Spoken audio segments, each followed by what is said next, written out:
Olá! Já fizemos uma boa caminhada no aprendizado sobre assistência farmacêutica no município. Trabalhamos a seleção de medicamentos como a CFT e a Rimumi e falamos também sobre a programação de medicamentos, com o cálculo da demanda, relação de consumo-necessidade e as curvas de análise de estoque. Agora, vamos tratar um assunto muito importante e também técnico e que envolve uma equipe muito grande, multiprofissional, quase todos os agentes da prefeitura, que é a aquisição de medicamentos. Então, a gente vai dividir aqui em vários pontos, para a gente pontuar algumas questões importantes da aquisição e essa aula não esgota o tema, é mais para a gente poder expandir a nossa mente, saber como nós podemos melhorar esse processo.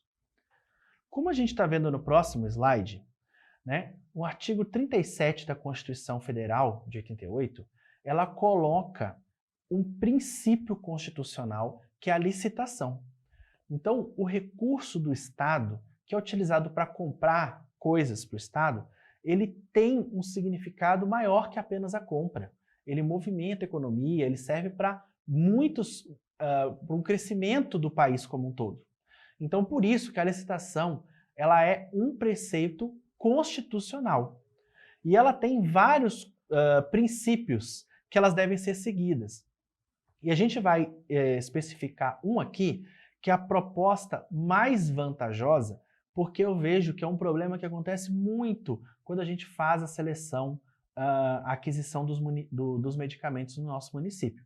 Mas além disso, da proposta mais vantajosa que a gente vai discutir, ela é um procedimento administrativo, ou seja, ela precisa de um roteiro determinado de vários passos, tem que existir igualdade entre os concorrentes, tem que ter o desenvolvimento nacional sustentável, ou seja, a compra dos insumos tem que valorizar a produção industrial brasileira de maneira sustentável e ela tem também princípios a serem seguidos. Eu recomendo vocês a lerem o artigo 37, que ele explica bem direitinho sobre essas questões. No próximo slide, a gente vai ver que a materialização desse artigo se fez por meio de duas leis principais. A Lei 8666, de 1993, que regulamentou durante muitos anos, e até hoje regulamenta, o processo de compras para a administração pública, e a Lei 10.520, de 2002, que incluiu o pregão, que é a forma de licitação eletrônica, que é praticamente o 100% das compras de medicamento é feita por esse método, ou por um pregão ou por um registro de preço. Mas o pregão eletrônico é uma ferramenta que surgiu, sempre teve, mas foi regulamentado em 2002.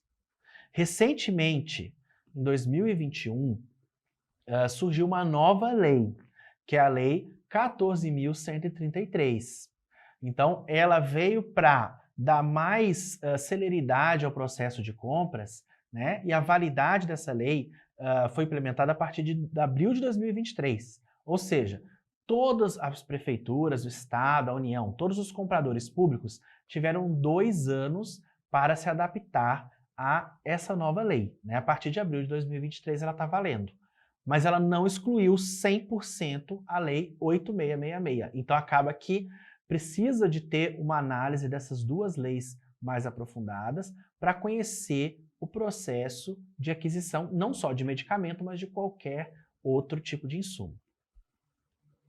Então, no próximo slide, como eu tinha falado, dos princípios constitucionais, o que eu vejo mais importante que a gente precisa reafirmar para a compra de medicamentos é a vantajosidade. Porque muitas vezes a gente analisa a vantajosidade sobre o preço. Então é o mais barato que eu tenho que comprar. Isso é vantajoso para o município porque é mais barato. Não é bem assim. Quando a gente trata de medicamento, quando a gente tem um processo de seleção adequado, com uma CFT instituída que trabalha com as evidências em saúde, a realidade epidemiológica do município, muitas vezes o medicamento selecionado ele é o mais caro. ou quando a gente está fazendo uma análise técnica de insumos, como a gente falou nas aulas anteriores, do glicosímetro e das fitas, a gente pode fazer a preferência pelo mais caro, porque a vantajosidade não é necessariamente o mais barato. Voltando ao slide, nós temos aqui a adequação e a satisfação do interesse coletivo, a prestação menos onerosa e com mais qualidade e o fornecedor fazendo o processo completo. Ou seja, a vantajosidade ela está relacionada com o interesse coletivo. Então, eu preciso pensar se aquele insumo que eu estou comprando, aquele medicamento, satisfaz o interesse coletivo. Isso já é uma justificativa para ele ser selecionado, não necessariamente ser o mais barato. Eu também tenho que pensar, a gente já falou sobre a análise de estoque, né? E sobre as curvas, principalmente nesse caso, a 1, 2, 3, que você, se o produto é de difícil acesso, ele também existe uma justificativa de vantajosidade ser fornecida por um fornecedor que tenha mais segurança na entrega.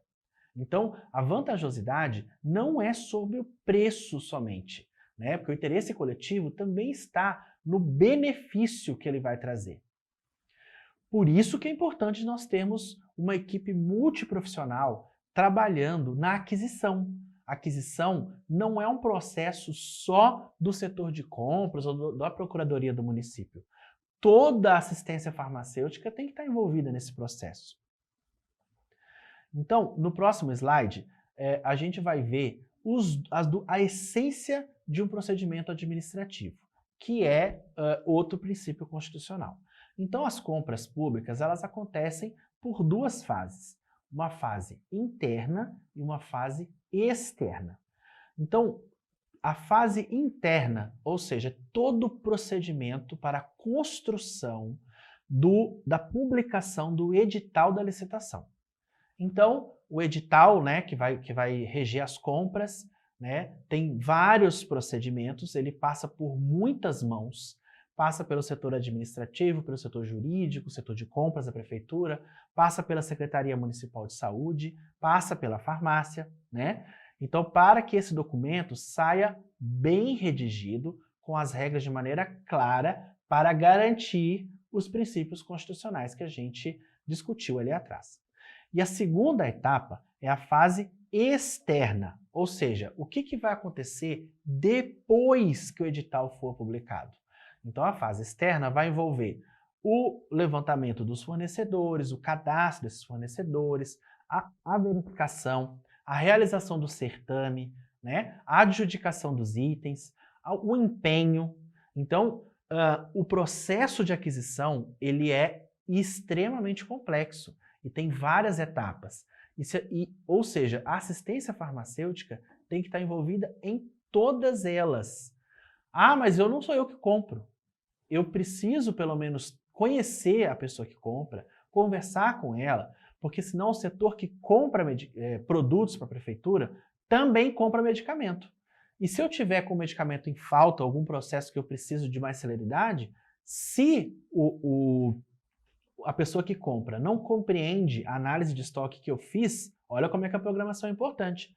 Eu posso demonstrar para ele que eu preciso de um processo, que o meu processo passe na frente, por causa do meu produto ser de fornecedor 1, por exemplo.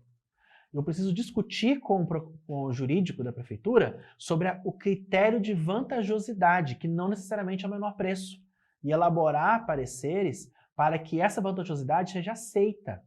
Isso é ser técnico no momento de realizar um processo de compra de medicamentos. Então, a gente vai ficando por aqui nessa aula, né? Quero que vocês releiam o princípio constitucional lá da 37, para vocês entenderem direitinho a essência da compra, né? Para vocês poderem ir assessorar os demais setores da prefeitura. Aguardo vocês na próxima aula. Até mais!